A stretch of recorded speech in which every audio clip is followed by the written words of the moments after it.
tawagin sa amin, hilos-hilos. Yan, malalaki na amigo. Masarap na amigo sa ano, paksiw or kinilaw. Tapos to, sarap na pulutan. Sabi, huli na ito amigo, lampas kalahati. So karamihan talaga yung puro ganito. So mayroon naman tayong ibang klaseng isda, salay-salay o salay gito.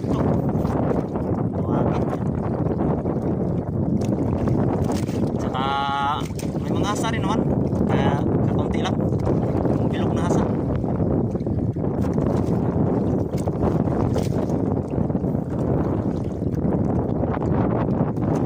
So yun amigo, ayos mo ang ano natin ngayon, araw natin ngayon. Yung mga ganito natin amigo, yung mga tawag sa amin ay kalapato or salay-salay, parang pati 4 na kilo yata yung ganito natin, kaya ayos na rin. Mayroon din tayong flower ba, so yan amigo, huli natin. Ayos, sana bukas ganito pa rin.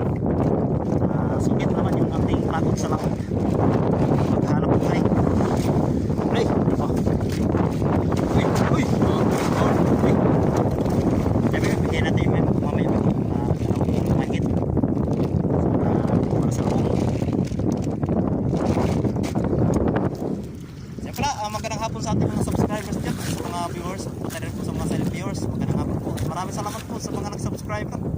At sa iyo amigo, at medyo malilay